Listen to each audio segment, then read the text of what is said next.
The Riyadh skyscraper pierced the clouds like a tower of glass and steel. Its boardroom gleamed with polished marble, chandeliers sparkling above the heads of men in expensive suits. The tension in the room was almost suffocating. At the head of the table sat Sheikh Khalid Al Mansour, a Saudi tycoon whose wealth and influence stretched across continents. His gaze was sharp, his silence heavier than thunder. Executives from America, Europe, and Asia shifted nervously in their seats, whispering among themselves. They were here to impress him, but the sheikh had yet to speak.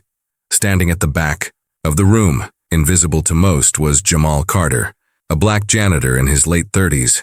His uniform was faded, his shoes scuffed, his mop leaning against the wall. To them, he was just the help. Richard Coleman, a tall white executive with slicked back hair and a permanent sneer, glanced at Jamal and chuckled to his colleagues. Look at that. They let the janitor in during a billion-dollar meeting. Guess even the Saudis need someone to clean up after us. The men snickered. Jamal heard every word, but his face stayed calm. He had heard worse before, much worse. The air shifted as Sheikh Khalid finally spoke. His deep voice rolled through the boardroom, in flawless Arabic. Executives stiffened. Not one of them understood. The sheikh's eyes swept the table. Which of you can explain, he asked in Arabic, why your projections contradict the realities of the Saudi market? Dead silence. The executives exchanged helpless looks. One muttered under his breath, "What the hell did he just say?" Richard laughed loudly. "No idea. Maybe he thinks we're his translators. Someone tell him to use English." The sheikh's jaw tightened, but he did not repeat himself. Jamal paused in his wiping, heart thudding. He had understood every word. Years ago, he had studied Arabic at university, captivated by its poetry and history. Life had dragged him away from those dreams, into menial jobs where nobody cared what languages he spoke. But the words had never left him. He glanced around. The executives looked lost, embarrassed, some even smirking to hide their ignorance. Richard leaned forward, mocking. "Your Excellency, we're here to discuss business. If you could speak in English, maybe we'd get somewhere." But before the sheikh could respond, a calm, steady voice rose from the back. He asked, Jamal said clearly, why your financial projections ignore the realities of the Saudi market. Specifically, he wants to know which of you actually understands this region, and not just the numbers on your spreadsheets. Every head whipped around. Richard's eyes widened. Who said that? Jamal lowered his cloth, his voice firm. I did. Gasps rippled across the table. The janitor, speaking Arabic, correcting them. Richard sneered. Oh, this is rich. The janitor thinks he's our translator now. What's next? You going to run the meeting for us? A few executives chuckled nervously, their laughter cutting through Jamal like blades. But Sheikh Khalid raised his hand. Silence fell. His gaze locked onto Jamal. What is your name? He asked in Arabic. Jamal stood taller. Ismi Jamal Carter. My name is Jamal Carter. The sheikh studied him, intrigued. And how does a janitor speak my language better than those who claim to advise me? Richard snorted. Probably learned a few phrases off YouTube. Don't be fooled. The sheikh's eyes narrowed. Silence. He turned back to Jamal. Tell me, Jamal, if you were advising me, how would you correct these projections? The room froze. Executives leaned forward, desperate to hear. Richard turned red with fury. Jamal hesitated. His voice shook at first, but grew steadier with each word. Your projections assume Saudi consumers behave like Western ones. They don't. Here, trust and honor mean more than numbers. A single relationship can move markets more than $1 million campaign. And you ignored cultural rhythms, Ramadan, family traditions, patterns of loyalty. Without them, your data is empty. The sheikh's eyes lit with respect. You speak truth. Richard slammed his pen down. This is absurd. He's a janitor. He cleans floors. What does he know of markets? The sheikh's voice turned cold. He knows more than you. Sit down. Richard's mouth snapped shut. For the rest of the meeting, it was Jamal, not the executives, whom the sheikh questioned. And Jamal answered with a clarity that silenced every doubt. The executives fidgeted, taking furious notes as Jamal calmly explained cultural nuances they had ignored, patterns of loyalty they had dismissed, and truths they had never cared to learn. By the time the meeting ended, the balance of power had shifted. The sheikh looked satisfied. The executives looked humiliated. But Jamal, he looked the same, calm, steady, quietly dignified. As people packed their laptops, Richard muttered to his neighbor, loud enough for Jamal to hear. What a joke. A black janitor lecturing us on markets. This whole thing is embarrassing. Jamal's chest tightened, but he kept his silence. The boardroom emptied, but before Jamal could leave with his bucket and mop, Sheikh Khalid's voice rang out. Jamal Carter, stay. The janitor froze. Executives stopped in the doorway, glancing back in shock. The sheikh gestured to the chair beside him. Sit. Every jaw dropped. Richard's face twisted with outrage. This is ridiculous. He doesn't belong here. The sheikh cut him off with a single word. Enough. And so, in that grand boardroom of glass and gold, Jamal Carter sat down beside one of the most powerful men in the world.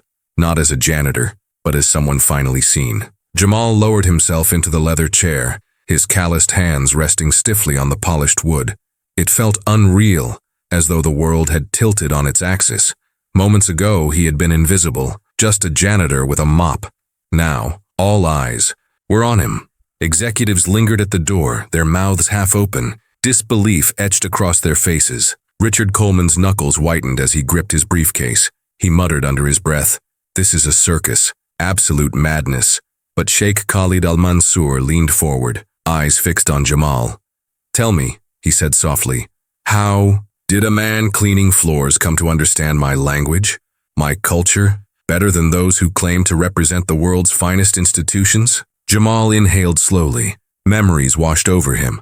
Long nights in his tiny apartment, textbooks spread out under a flickering lamp, his dream of becoming a linguist before bills and tragedy pulled him into survival work. He met the sheikh's gaze. "Because I cared enough to listen. I cared enough to learn, not for money, not for power, but because your culture spoke to me. It taught me respect. It taught me patience. Those lessons never left." The sheikh's lips curved into the faintest smile. "And yet here you are, pushing a mop while fools sit in suits pretending to know the world." The executives bristled. Richard barked out, "With all due respect, Sheikh Khalid, this man is not qualified. He doesn't belong here. Look at him." The sheikh's eyes snapped to him. "Look at him indeed. I see more wisdom in his humility than in all your arrogance combined." Richard's face burned crimson. He sputtered, then stormed out, slamming the door behind him. The others followed hesitantly, leaving Jamal alone with the sheikh. For a long moment, silence hung heavy. Then the sheikh rose from his seat and walked to the window, the sprawling Riyadh skyline glowing under the evening sun. "Jamal Carter," he said, his back still turned. "Men like you are rare. Those who carry knowledge without boasting, who endure mockery without losing dignity. Tell me, what do you truly want in life?" Jamal swallowed. The question hit harder than any insult ever had. He had spent years pushing away his dreams, convincing himself they didn't matter. But here, in this impossible moment, honesty slipped out. "I want a chance," he whispered. "A chance to prove I'm more than what people see when they look at me." The sheikh turned, his eyes gleaming. "Then you shall have it." The next morning, whispers filled the skyscraper. The janitor who spoke Arabic, the janitor who embarrassed the executives, the janitor Sheikh Khalid had asked to stay. Some mocked. Others shook their heads in disbelief, but no one ignored him anymore. Jamal entered the boardroom again, not with his mop, but with a crisp suit the sheikh's assistants had delivered to his apartment that morning. It felt strange against his skin, but when he caught his reflection, he saw someone different, someone the world had tried to bury, but could not erase. Executives sat in their usual places, their smiles strained. Richard was there too, glaring. Daggers. Sheikh Khalid entered last, flanked by aides. "Today," he announced, "we will hear not from those who failed to answer me yesterday, but from the man who did." All eyes swiveled to Jamal. His chest tightened. For a moment, fear threatened to choke him. But then he remembered every insult he had endured, every door slammed in his face, every time he had been told he was just something, just a janitor, just a nobody.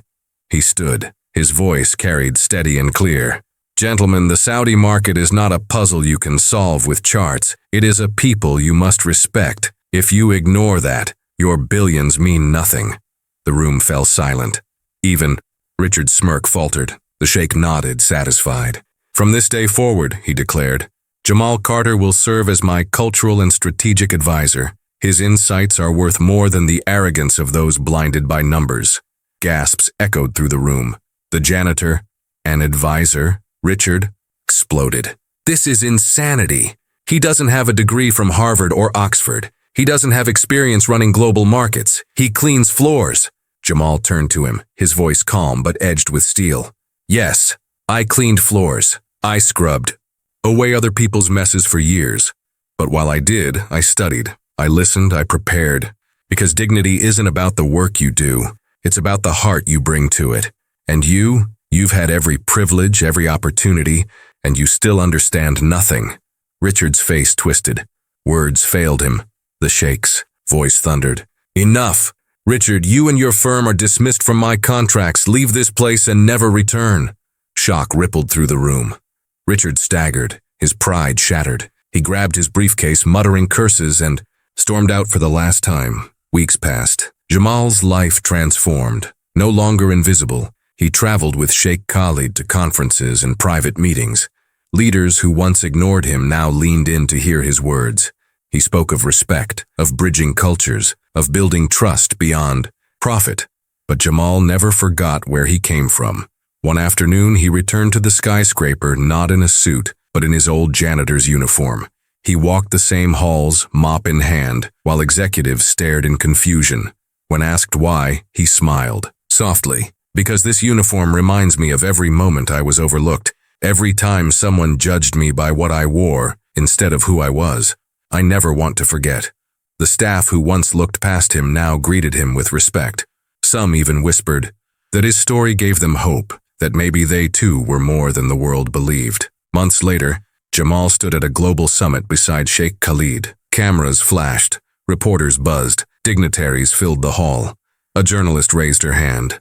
Mr. Carter, people call you the janitor who became an advisor. What message do you have for those still struggling in silence? Jamal paused, scanning the sea of faces. His voice rang with quiet conviction. Never let anyone tell you your worth is tied to what they see on the surface. I was mocked for cleaning floors, but every night I carried knowledge in my heart. When the moment came, that knowledge spoke louder than their prejudice. So to anyone still waiting for your chance, keep preparing, keep learning, keep believing, because your silence today may be the voice that changes the world tomorrow. The hall erupted in applause, and in the crowd, unnoticed, a janitor in a faded uniform wiped away tears, whispering to himself, if he can do it, maybe one day, so can I. That day, Jamal Carter walked off the stage not as a janitor, not even just as an advisor, but as a symbol, a reminder that dignity cannot be erased, and that sometimes the quietest voices carry the greatest power. And though the world gave him a new title, in his heart he remained the same, a man who had once been invisible, now shining so brightly that no one could ever ignore him again. Jamal stood before the crowd, his words still echoing in the hall. He took a deep breath, his gaze steady, his voice calm but unshakable. Never let anyone tell you your worth is defined by what they see on the surface. I was mocked as a janitor, but knowledge gave me a voice when silence was expected. If my story proves anything, it's this: dignity and strength always win. He paused, eyes scanning the audience as cameras flashed. And if you believe in stories like this, stories that show quiet strength defeating prejudice, then stand with me. Share this message, tell the world, and join this community because, together, our voices can never be ignored. The hall erupted in applause. Jamal smiled, not for himself, but for everyone who had ever been overlooked, now finding hope in his story.